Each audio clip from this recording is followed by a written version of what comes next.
दोस्तों, अगर आपको हाइकिंग और ट्रैकिंग में बहुत ज़्यादा इंटरेस्ट है या आपको इन सब एडवेंचर्स में बहुत मज़ा आती है तो एक बार ये वीडियो ज़रूर से देखिएगा।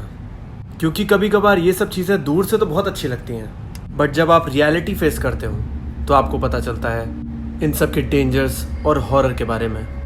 तो चलिए अपनी पहली स्टोरी से शुरू करते हैं। मेरा नाम रियो है और ये बात है जून की। हमारी गर्मियों की छुट्टियां हो चुकी थीं, तो मैं और मेरे दोस्तों ने समर कैंप में जाने का प्लान बनाया था ताकि हम सब स्कूल के फाइनल ईयर में मज़े कर सकें। मेरे सारे दोस्त तैयार हो चुके थे, तो हमने रेन फॉरेस्ट में रुकने का प्लान बनाया और फिर क्या, हम लोग निकल दिए। पहले हम लोगों ने 5 से 6 किलोमीटर की हाइक करी और एक वहाँ अच्छी जगह दिखने पर हम लोगों ने अपना कैंप सेट कर लिया। दोस्तों, यकीन मानिए, सबके हिसाब से ये बेस्ट आइडिया था, बट मुझे वो लोकेशन और वो जगह कुछ खास पसंद नहीं थी। मुझे पता नहीं क्यों उस जगह का नाम और एटमॉस्फेयर भी बड़ा अजीब सा लगता था। मैंने वहाँ के बारे में काफ़ी सुन रखा था, लेकिन मेरे यहाँ दोस्तों को एडवेंचर चाहिए था तो सबने उसी जगह को चूज़ किया। सच्ची बताऊँ तो मुझे डर तो बहुत लग रहा था, लेकिन फिर अगर मैं मना कर देता तो सब मेरा मजाक बनाने लग जाते। तो बस इसी वजह से मैं तैयार हो गया वहाँ चलने के लिए। फिर हम लोगों ने कैंप सेट करने के बाद कुछ खाने का इंतज़ाम किया। उसके बाद सारे दोस्तों ने आग जला दी ताकि मच्छर वगैरह ना आए और जानवर हमसे दूर रहें। हम बैठे थे, मस्ती कर रहे थे और हमने ट्रूथ एंड डेयर खेलना स्टार्ट कर दिया। गेम खेलते खेलते मेरे एक दोस्त ने, जिसका नाम कॉलिन था, उसने एक डेयर दिया क्रिस को, और डेयर में ये बोला कि जाओ जंगल में से कोई सुंदर सा फूल तोड़ के ले आओ, और वो भी बिल्कुल अकेले जाना होगा। अब दोस्तों, सुनने में तो ये बहुत आसान लगता है, बट जब आप जंगल के बीचों बीच हो और चारों तरफ अंधेरा ही अंधेरा हो तो ये डेयर पूरा कर पाना उतना ही कठिन और उतना ही रिस्की है। सबने मना किया, लेकिन क्रिस नहीं माना। उसने वो डेयर एक्सेप्ट कर लिया और हाथ में टॉर्च लेके निकल पड़ा जंगल में एक सुंदर फूल खोजने, और हम बाकी दोस्त हंसी मजाक वापस से करने लगे। धीरे धीरे समय बीत रहा था और क्रिस को गए हुए करीब आधे घंटे हो गए थे, और उसके बाद भी उसका कुछ अता पता नहीं था। धीरे धीरे हम सबको टेंशन होने लगी क्रिस की, क्योंकि हम लोग को लग रहा था कि एक फूल ही तो तोड़ना है, उसमें कितना ही टाइम लगेगा। बट ऐसे ही देखते देखते 1 घंटा हो गया और हम सब ने फिर उसे खोजना स्टार्ट कर दिया, लेकिन वो हमें कहीं भी नहीं मिला। पूरी रात हमने क्रिस को खोजा पर उसका कुछ अता पता नहीं मिला। फिर जाके पास के एक पुलिस स्टेशन में हमने इस चीज़ की रिपोर्ट लिखवाई। पुलिस ने तुरंत सर्च ऑपरेशन स्टार्ट कर दिया फॉरेस्ट डिपार्टमेंट के साथ मिलकर, और अगले दिन करीब दोपहर के 2 बजे फॉरेस्ट डिपार्टमेंट के एक बंदे का कॉल आता है ऑफिसर के फ़ोन पर, और वो बोलता है कि उन्हें एक बॉडी मिली है। उसके बाद सारे लोग उस जगह पहुंच जाते हैं और देखते हैं कि क्या हुआ आखिरकार। और जब मैं वहां पहुंचा तो मेरे तो होश उड़ गए, मेरी चीखें निकल गई थी। दोस्तों, वहां क्रिस की बॉडी पड़ी हुई थी, और उसकी बॉडी को देख के ऐसा लग रहा था कि मानो उसे नोच नोच के किसी ने खाया हो। उसकी बॉडी पूरी कटी फटी पड़ी हुई थी और उसका सर धड़ से अलग हो चुका था। उसकी मौत हो चुकी थी, बहुत ही बेरहमी से उसे मारा गया था। बट फॉरेंसिक रिपोर्ट्स की माने तो उसकी मौत गले पर काटने की वजह से हुई है, तो सबको यही लगा कि किसी जानवर ने काटा होगा। बट मुझे आज भी डाउट होता है कि क्या वो सच में जानवर था या बात कुछ और थी, क्योंकि मैंने उसके माथे पर एक बहुत अजीब सा निशान देखा था और वो जानवर का नहीं था। मैं ट्रॉमेटाइज था इन सब बात से। इसके बाद मैं काफ़ी परेशान रहने लगा। वो मेरा अच्छा दोस्त हुआ करता था। काश मैं उसे रोक पाता उस दिन, और काश हम उस जगह कैंपिंग के लिए ना गए होते तो आज वो जिंदा होता। ये बात है कॉलेज के दिनों की। उन दिनों मैं कॉलेज की तरफ से मनाली गया हुआ था। लगभग मेरे बैच का हर एक स्टूडेंट उस ट्रिप पर गया हुआ था। हम सारे दोस्त काफ़ी ज़्यादा एक्साइटेड थे उस ट्रिप पर जाने के लिए। अगले दिन हम सब निकल गए, पर मैंने देखा कि एक लड़की जिसका नाम स्नेहा हुआ करता था, वो ट्रिप पर आई तो थी, लेकिन वो ज़्यादा किसी से घुल मिल नहीं रही थी। वैसे तो उसको कॉलेज में भी मैंने बहुत कम ही देखा था, बट जब भी देखा था तो वो ऐसे शांत ही बैठी रहती थी अकेले। खैर, मुझे कुछ अजीब नहीं लगा। मुझे बस इतना लगा कि शायद से वो शाय होगी या थोड़ी इंट्रोवर्ट होगी, उसको लोगों से बात करना शायद पसंद ना हो, और मैं अपने दोस्तों के साथ वापस एंजॉय करने लगा। ऐसी ही ट्रेन में मैंने देखा कि वो लड़की ट्रेन का गेट खोलकर वहीं पर खड़ी हुई थी, और दोस्तों बाहर पूरा अंधेरा था, पर वो पता नहीं क्या घूरे जा रही थी तब से। मैंने जब उसे ऐसे देखा तो मैंने उससे पूछ लिया कि हे, इज़ एवरीथिंग ओके? तो उसने सामने से जवाब में केवल हाँ बोला।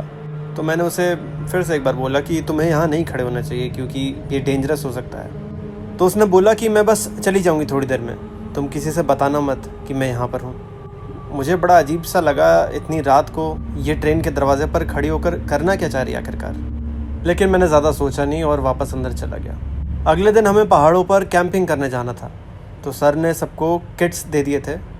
फिर अगले दिन हम लोगों ने एक छोटा सा ट्रैक किया और हम लोग कैंपिंग साइट पर पहुंच गए। और उस वक्त तक काफ़ी लेट हो चुकी थी हम लोगों को। शाम के करीब 6 बज गए थे और अंधेरा होने ही वाला था। हम सभी ने अपना टेंट जल्दी जल्दी लगाया और बैठकर सारे दोस्त मस्ती करने लगे। लेकिन स्नेहा अभी भी चुपचाप बैठी हुई थी। तभी एक दोस्त ने बोला कि वो उस पहाड़ी पर माना जाता है कि कोई मंदिर है जो कि सिर्फ रात में दिखता है। बोला जाता है कि जो भी वहाँ अपनी मनोकामना मांगता है उसकी सारी मनोकामनाएं पूरी होती हैं। लेकिन शायद उस मंदिर की रक्षा कोई प्रेत करता है, इसलिए शायद वहाँ जो भी जाते हैं उनमें से 80% लोग किसी न किसी तरीके से गायब हो जाते हैं या तो मर जाते हैं। ये सब सुनकर स्नेहा ने अचानक से ग्रुप को ज्वाइन कर लिया और आकर बैठ गई हम लोगों के साथ, मानो उसे उस टॉपिक पर बहुत ज़्यादा दिलचस्पी हो। दोस्तों ऐसे ही हम लोगों ने फिर थोड़ी देर बातें वगैरह करी और रात हो चुकी थी, तो हम सब सोने अपने टेंट में चले गए। पर मुझे पता नहीं क्यों अपने घर से बाहर या फिर स्पेशली टेंट्स वगैरह में मुझे नींद नहीं आती। तो मैं बाहर चला जाता हूँ और देखता हूँ कि स्नेहा का टेंट खुला हुआ था और वो वहाँ पर नहीं थी। मैंने थोड़ा यहाँ वहाँ देखा पर वो मुझे कहीं भी नहीं दिखी। मैंने सोचा कि शायद वो टॉयलेट वगैरह करने जंगल के साइड गई होगी और मैं वापस टेंट में आ गया। और जब मेरी नींद अगले दिन सुबह खुलती है तो मैं देखता हूँ सब लोग काफ़ी परेशान थे क्योंकि स्नेहा अपने कैंप में वापस नहीं आई थी। मैंने रात वाली बात सबको बताई, तब मुझे काफ़ी डांट पड़ी कि मैं ये चीज़ रात को ही क्यों नहीं बताया उन लोगों को। फिर क्या हम सारे लोगों ने मिलकर उसको खोजना स्टार्ट कर दिया। सब छोटे छोटे ग्रुप्स में बंटकर उसे ढूंढना स्टार्ट कर दिया, बट वो हमें कहीं नहीं मिली। थक हार कर जब हम लोग वापस कैंप में आए तो देखा कि स्नेहा कैंप में ही थी। सर और बाकी लोगों ने उसे खूब डांटा, लेकिन वो कोई रिप्लाई नहीं दे रही थी। अगले दिन हमें निकलना था और फिर रात में जब मैं उठा तो फिर से स्नेहा गायब थी अपने टेंट से। और जब मैं उसे इधर उधर देखने के लिए गया तो मुझे दिखा कि वो नदी के पास बैठकर एक बॉक्स से कुछ खा रही थी। और दोस्तों यकीन मानिए, मुझे जितना दिख रहा था वो कच्ची मछलियाँ थीं। मैं सच्ची में ये सब देखकर काफ़ी ज़्यादा क्रीप आउट हो चुका था।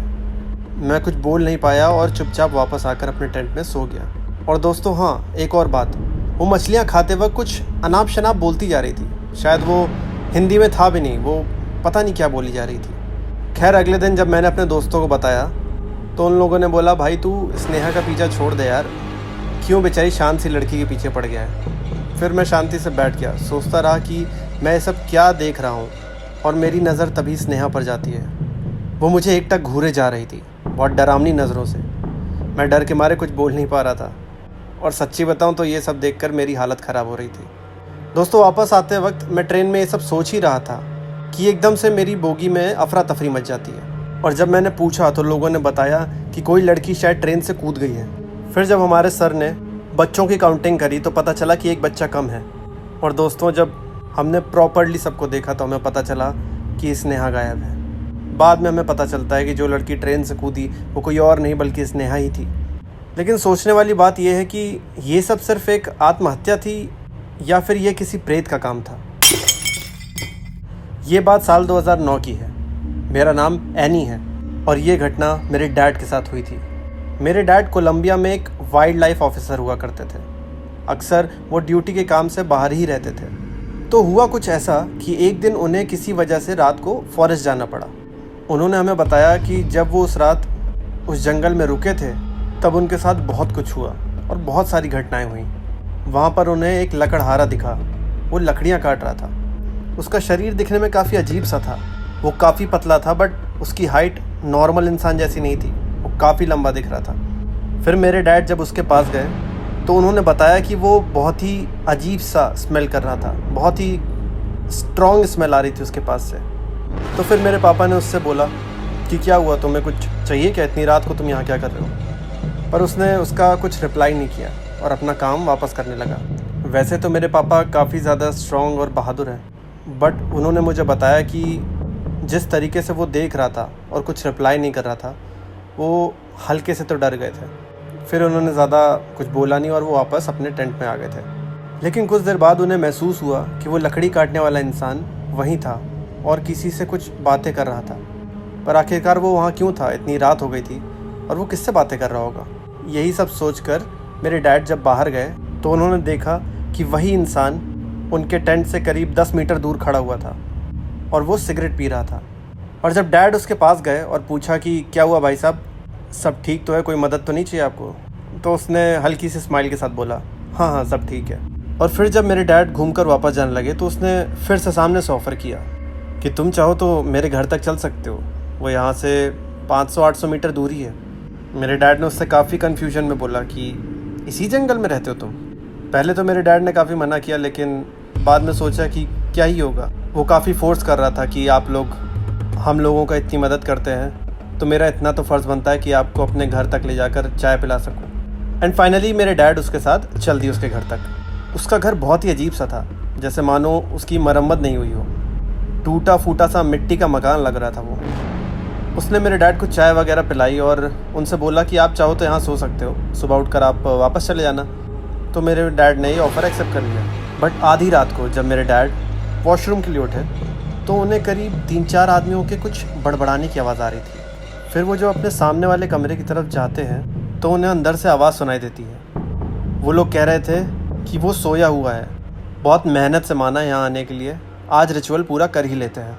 उनकी थोड़ी और बातें सुनने के बाद मेरे डैड को पता चला कि वो कोई शैतानी रिचुअल की बात कर रहे हैं। जब उन्होंने हल्का सा दरवाजे से झांका तो उन्हें दिखाई दिया कि वो किसी तलवार पर कुछ रिचुअल सा कर रहे थे। मेरे डैड समझ चुके थे कि वो यहाँ पर सेफ़ नहीं है, कुछ गलत होने वाला है। फिर मेरे डैड बिना कुछ सोचे समझे वहाँ से भागने लगे और जैसे ही वो दरवाजे से बाहर निकले उन्हें पीछे से आवाज़ आई, बड़ी जल्दी जा रहे हो। पर उसके बाद भी वो रुके नहीं, वो भागते गए और शायद 3 या 4 किलोमीटर वो लगातार भागे होंगे। और वो सीधा जाके पार्किंग में रुके जहाँ पे उन्होंने अपनी फॉरेस्ट डिपार्टमेंट वाली कार पार्क कर रखी थी, और वो सीधे घर आ गए। एलेक्स और उसके बाकी दोस्तों का ग्रुप हिल स्टेशन पर अपनी वीकेंड की छुट्टियां मनाने गए हुए थे। एलेक्स एक अमीर घर का बिगड़ा हुआ लड़का था। वो हमेशा उल्टी सीधी हरकतें करता रहता था। उसे ये लगता था कि वो सबसे बड़ा होशियार इंसान है। तो हिल स्टेशन पर जाते वक्त उसे एक लड़की पसंद आ गई। वो शायद उसी ग्रुप का पार्ट थी। वो लड़की सुंदर तो थी ही, और एलेक्स को उससे एक नज़र में प्यार हो गया।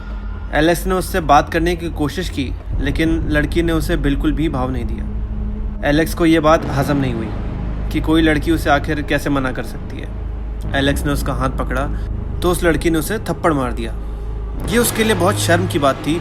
एलेक्स हमेशा खुद को सुपीरियर समझने वाला इंसान था, लेकिन ये ऐसा पहली बार हो रहा था कि किसी ने उसको ऐसे थप्पड़ मारा हो। फिर एलेक्स और उसके बाकी दोस्तों ने उस लड़की को सबक सिखाने का सोचा। दोस्तों, मैंने एलेक्स को काफ़ी समझाने की कोशिश की, लेकिन उसने और उसके दोस्तों ने मेरी एक बात नहीं सुनी। और रात के वक्त जब वो लड़की सो रही थी तो एलेक्स और उसके दोस्त उस लड़की के स्टे हाउस के पास जाते हैं और उसे बाहर बुलाते हैं। और जैसे ही वो लड़की बाहर आती है देखने की आखिर किसने आवाज़ लगाई थी, तो वो उसका मुंह ढकते हैं और कार में बैठा लेते हैं। उसके बाद एलेक्स और उसके सारे दोस्त उस लड़की के साथ दुष्कर्म करते हैं ताकि वो एक छोटी सी बात का इस तरीके से बदला ले पाए। फिर वो उस लड़की को ऐसे ही छोड़ देते हैं और उस जगह से भाग जाते हैं। फिर वो लड़की अपने स्टे हाउस तक आती है रोते हुए, और सुबह मालूम पड़ता है कि उस लड़की ने अपनी नस काट कर जान दे दी है।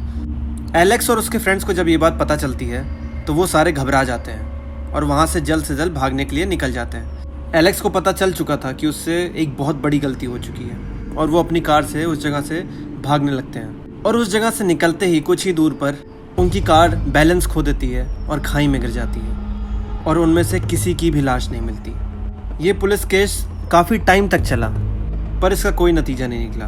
3-4 महीने के बाद वहाँ के स्थानीय लोगों को ह्यूमन स्केलेटन मिला, तो उन्होंने पुलिस को खबर करी।